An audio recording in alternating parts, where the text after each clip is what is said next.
Servus, grüß euch und hallo zu Beyond the Beach, einem Format von Surf Talk Podcasts.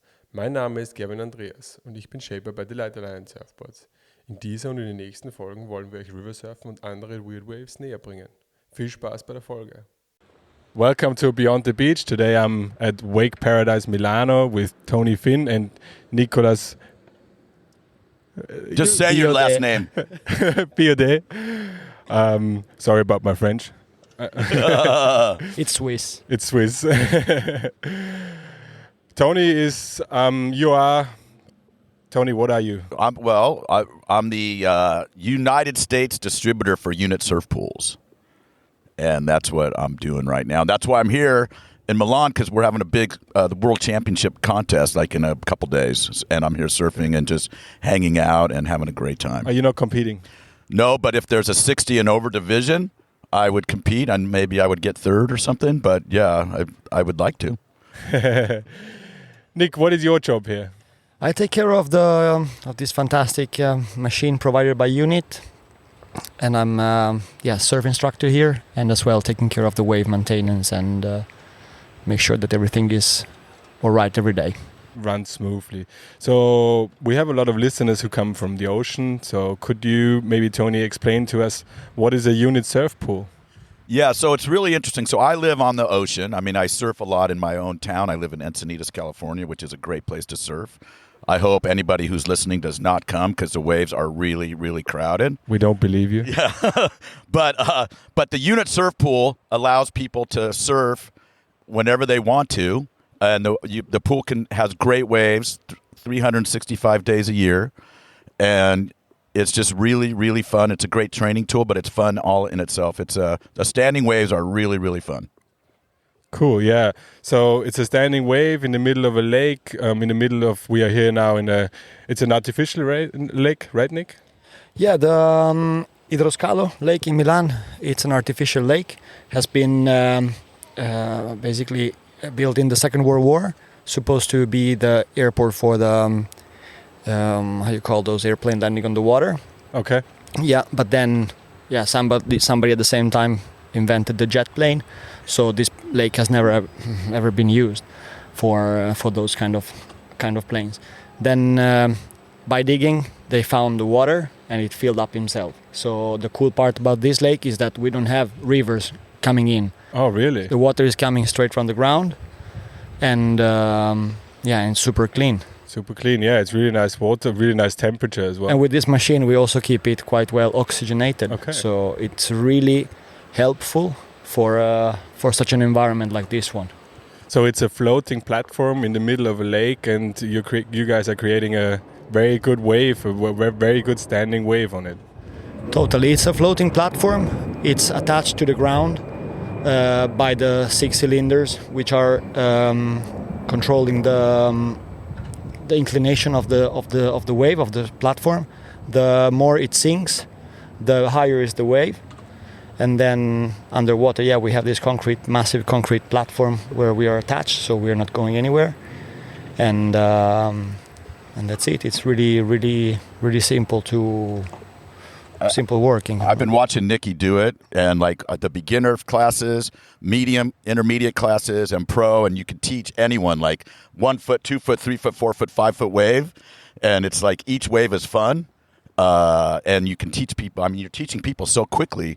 The progression, like if you're surfing in the ocean, it takes you maybe, I don't know, 3 months to stand up or something like that. And here you stand up. If you're living on the ocean, yes. Yeah. Here you're standing up in 20 seconds or something like you learn so quickly. So it's incredible. I totally agree. First of all, we basically give to the people, to the customer, the most, you tell them, keep breathing, you keep them relaxed, you put the feet on the board, you help them to stand up, you talk to them.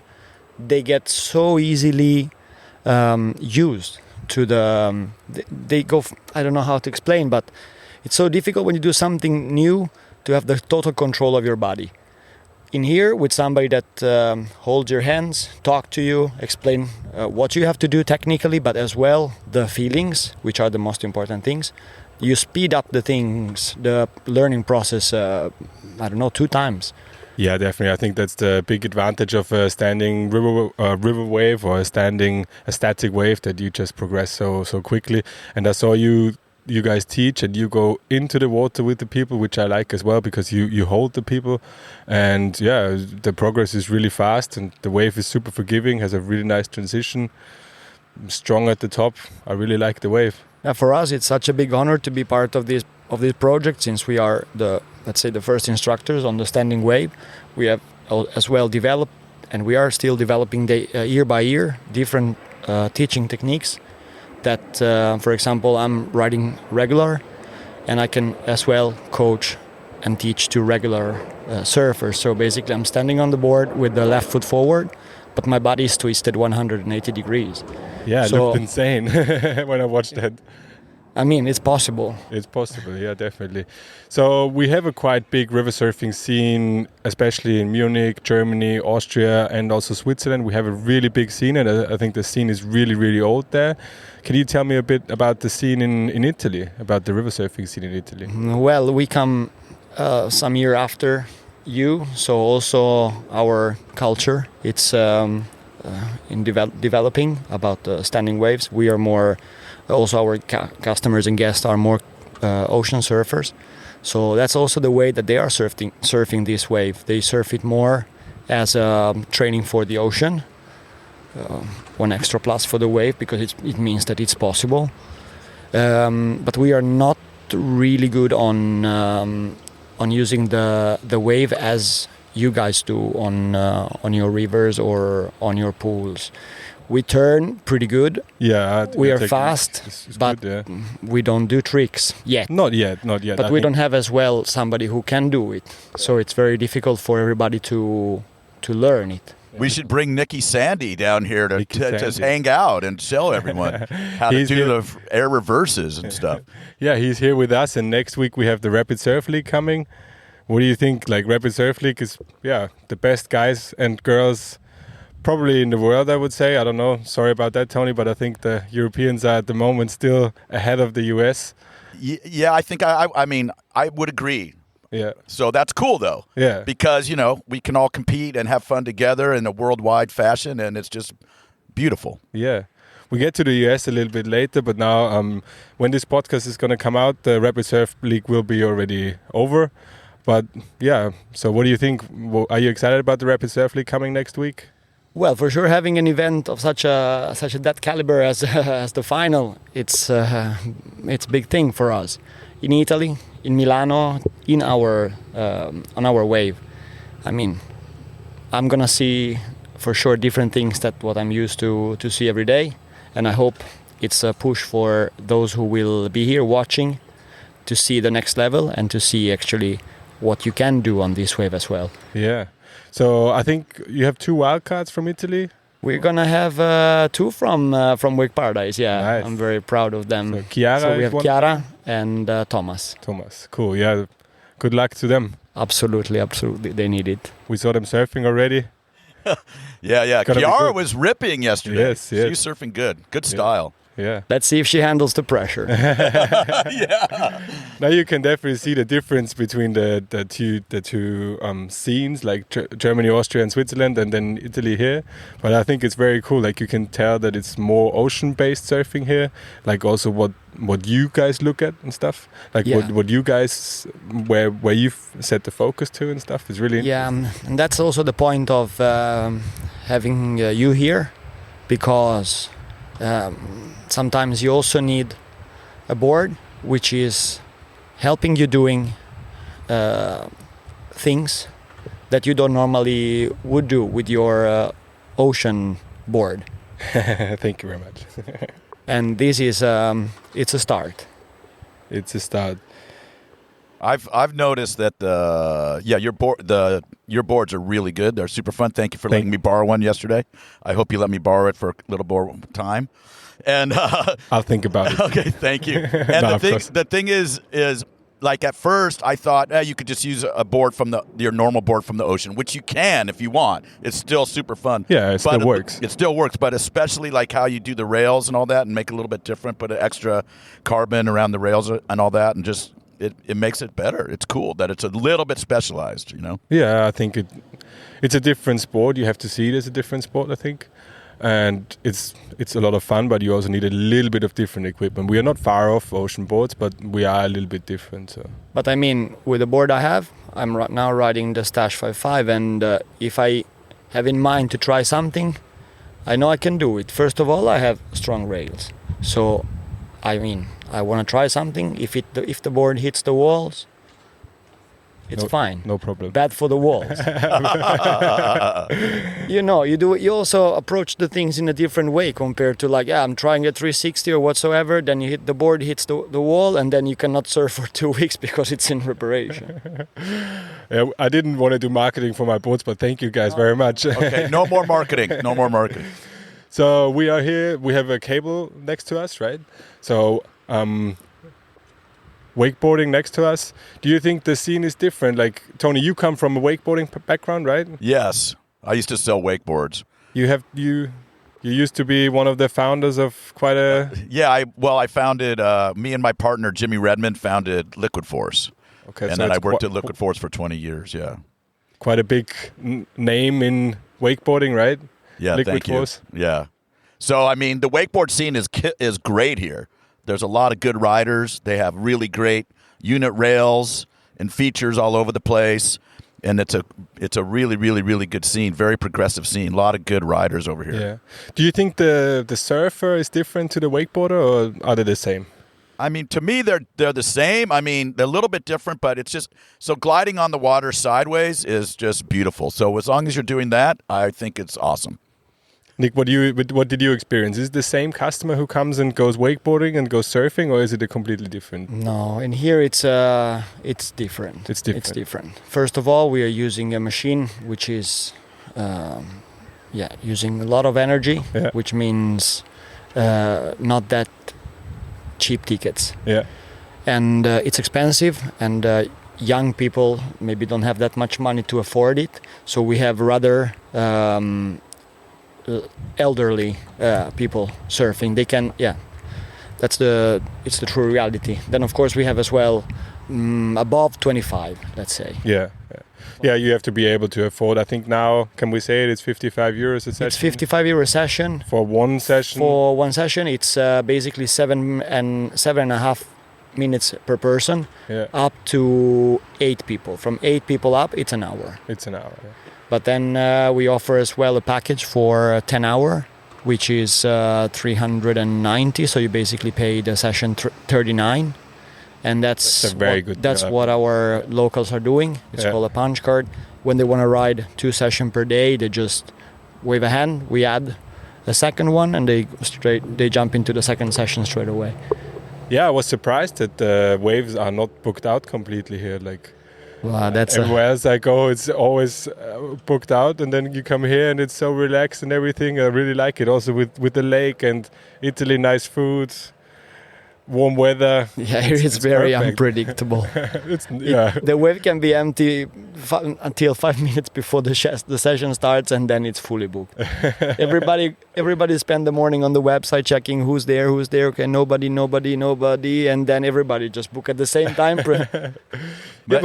We had a full session. We had one full session yesterday, but it was still fun, and you still get to ride plenty of waves. I noticed that. Yeah, when the sessions there's 8 people, 12 people, it doesn't matter. Like, because in the ocean you're surfing. If you're lucky, each wave is 6 seconds, 8 seconds. Here, your wave is 30 seconds, 45 seconds, something like that, and everybody gets a long turn. And by the end of the hour, most people are super surfed out and stoked, and maybe take a rest and then book another hour.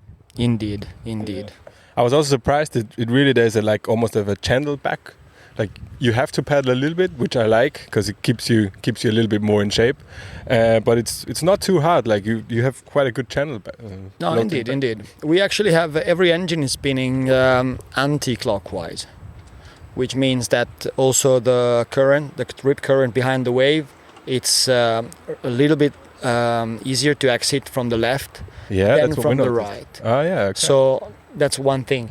But the greatest thing about this wave is that it makes it as close as possible to the ocean, also for the paddle reason. Yeah. So it's not just about coaching the people how to stand on the board, but you can teach them as well how to paddle correctly. Yeah.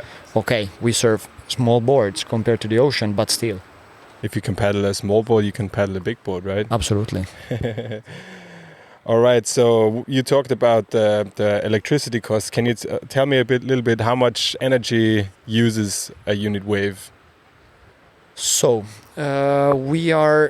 it depends. So first of all, we have to consider the two different seasons. So in the summer, we have the water density is less. So the water weighs less. And it takes less power to make the same wave as in the winter with more density. Oh, really? That's also that influences the. Yeah. Wow. It's a detail, but if you check the detail, I mean. I never knew that. That's cool. That's interesting. Yeah. I like to all these technical things. Yeah, cool. Yeah, cool. me too. We are about 300. Let's talk about a pro wave. Yeah. So that's pro wave is almost the highest you can go, right? Yeah, There's exactly. The second highest. Second highest wave, which it's is a little bit below 160. wave height. Yeah. Oh, and we use about 370 kilowatt per hour, Okay. which makes it 400 in the winter. Oh, really? That's so 40 kilowatts difference between summer and winter. It's insane. It's crazy. Wow. Wow. And you said something about the oxygen for the lake? Well, the wave it's oxygenating. The lake has no rivers coming in and no outlets. Yeah. So basically, it's a still. I don't know how's it called in English, but it's just like there's no inlets or outlets. It's not a swamp, but it's but it's so clean though. Yeah, yeah, absolutely. It's really clean. Yeah. And we take the water up. It goes through the engines. We release it back in the lake, and we oxygenate the water. When I go diving under the pool for the maintenance. We have the biggest fish here. Yeah. Yeah. Yeah, there's quite a lot of wildlife, right? Absolutely. You have turtles here, tortoises. Yeah. Is it turtles or tortoises? It's both. I think they're interchangeable. Okay. But so the thing on the oxygen, it's in the United States we call it aeration. So it's aerating the water. Okay. And it's a most important way to clean a lake. It's so awesome. And plus the fish like to eat fish need oxygen so it just brings, like what Nikki was saying, like a lot of more wildlife, and it's just beneficial for everyone. Yeah. And everything. Yeah. In fact, I have a deal with the fishes. I start the wave I start with 10% power that they get to know that, okay, we have to leave the area, then 20, 30%, I know they're gone, and then I can go full power. Okay. Yeah. Otherwise, so you start it slowly. Yeah, other's... you make sushi with that wave. Indeed. Cool. So, Tony, tell me about the U.S. What's river surfing doing in the U.S.? Well, so, J.O.B., Jamie O'Brien, he has started a frenzy about it because of all they do at Waimea. Oh, that wave looks so amazing. I know. I think it's every river surfer's dream is to surf Waimea. It is. We actually watched one of his vlogs in the morning today, and we watched when it was so big at Waimea. Wow. Yeah. And so that's created a buzz. And then, City Wave just opened a big wave in Hawaii, in Oahu. There's another one in Washington, Chelan. Unit is about to open 2 pools, one in Phoenix and one in St. George, Utah. So it's starting to crank. It's starting to happen. It's really, really exciting to see the future starting to unfold before us. Yeah. Especially if you have those high-powered waves, then, yeah, I'm curious to see what river surfing in the US brings, and I think it's not going to be easy for the Europeans to keep up with the US. Well, we'll see. I think it'll be great to have a good battle like that. Will be really, really fun. Definitely, yeah. So you said you're building 2 waves in the US at the moment? Yeah, well, we have a lot more in development, but the only 2 that we can really announce because we have the opening days is Phoenix and St. George, Utah. Okay, and are they similar setup like here, or what's the setup there? Okay, so the one in Phoenix is the same size wave as this, but it's inside of a pool. Okay, and inside of a man-made pool? A man-made pool, correct. And then the one in St. George, Utah is 16 meters wide. 16? Sorry, Nick, how wide is your wave? 10. 10 meters. So you guys had a contest last year, right? You had Italian ocean surfers. You brought them over to the... Yeah, indeed. We had it was the first contest we were hosting in Milan, here in Wakeparadise, and we were having all the best Italian surfers, ocean surfers, that came to try the wave and to check their limits. And at the beginning it was quite funny. They couldn't really stand on the wave. Okay. It was so difficult for them to adapt to the yeah, and also using the bottom. Near the bottom is the part where there is no power at all. So they were going to the bottom, searching for power, but there was no power. So it took. I was really impressed from their athletic skills, because there you really see in an hour they made a massive change and they were already doing tricks. Yeah. Insane. So do you think it's a good tool to practice for ocean surfers as well? I've been talking to them since I'm a little bit tired of this ocean surfers telling, it's different. Yeah, for sure it's different. You surf in 10 meters with the water on the opposite side, coming from the opposite direction. So you have to find a way to adapt and to use this wave to develop your ocean skills. And what they told me is that it is absolutely useful, especially for tricks. Yeah, I bet. Yeah, especially for tricks. So Tony, what do you think is the biggest difference now an airplane is going over? I don't know if we can hear it or not. Don't worry about it. We are right next to the airport, though, which is cool. If you ever want to come here, you can just fly into Linate, walk across the street, and surf, Yeah, you can almost paddle over. Almost, yeah. It's cool. Soon you can walk. Because the lake... There's no water anymore. Yeah, the water level is, what did you say, 2 meters lower than usual? We are between 1.5 meters to 2 meters, yeah. And it's a big deal. Luckily, the wave it's standing on the steepest or deepest place in the lake, so we still have about 6 meters. Oh, really? But it's an artificial lake, so they have not been digging that much, so it's approximately from 2 to 3 meters. We had quite a lot of rain back in Austria, so you can have some of our water. We send it down. Thanks. Same with California. We had an amazing snow winter. Yeah. And rain too, but snow in the mountains was amazing. Like the biggest, 20 feet. So I'll bring you some water too, Nicky. I appreciate it.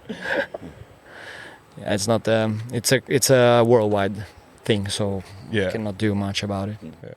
Tony, you said you are only allowed, or you can only talk about 2 waves in the US?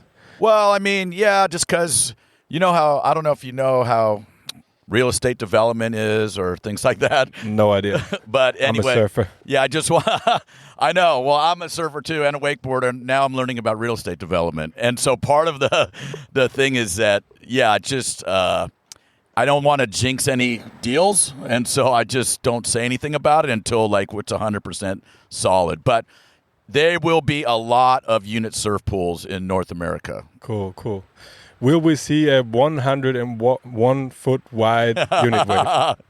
I think so. Yeah? Yeah, I think so because, it's possible, right? We just need the funding or sponsor or someone that really wants to do it. But I think it's a good goal, right? It's a fun goal. Yeah, it's a fun goal. But Tony, where is the limit of river surfing, or where is the limit of a unit surf pool? Oh, there is no limit. Sky is the limit. The sky is the limit, or there is no limit. Yeah, I mean, it's that's one of the things I really enjoy about life is doing new things and trying new stuff and just seeing what you can do, And we're just spreading the joy of surfing, the joy of being on the water with your friends and stuff like that. And you can see on this pool, everybody is stoked. Everybody's having fun. It's addictive. So it's cool. Indeed.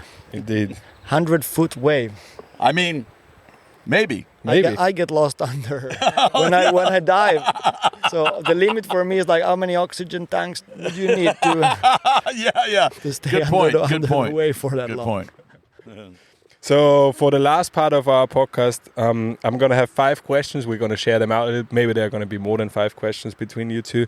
But you only have 5 seconds to answer them, okay? So just shoot out whatever you. This think. is cool. This is the lightning round. This The in lightning round, United yeah. States we call it the lightning round. All right. So, who wants to go first? Tony. Tony, fine dine or street food?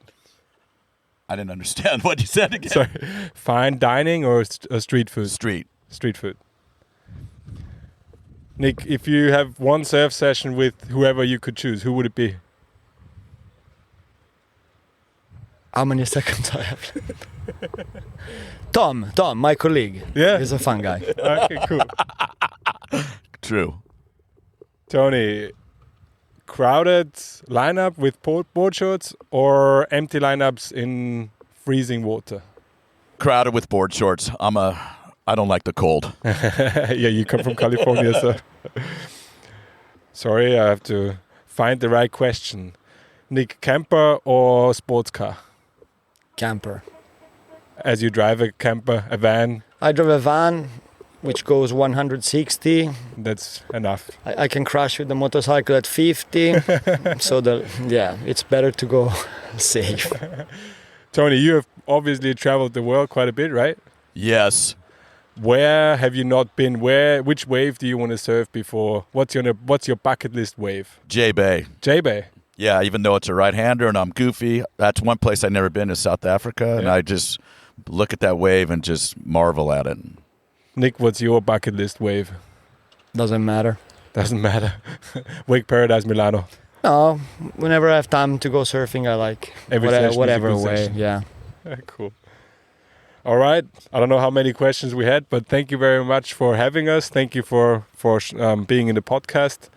I hope you guys had fun, and thanks for letting us stay here at Wakeparadise Milano. Thanks, Gavin. Stay wet, everybody. We'll see you on the water. Absolutely. Ciao. Ciao.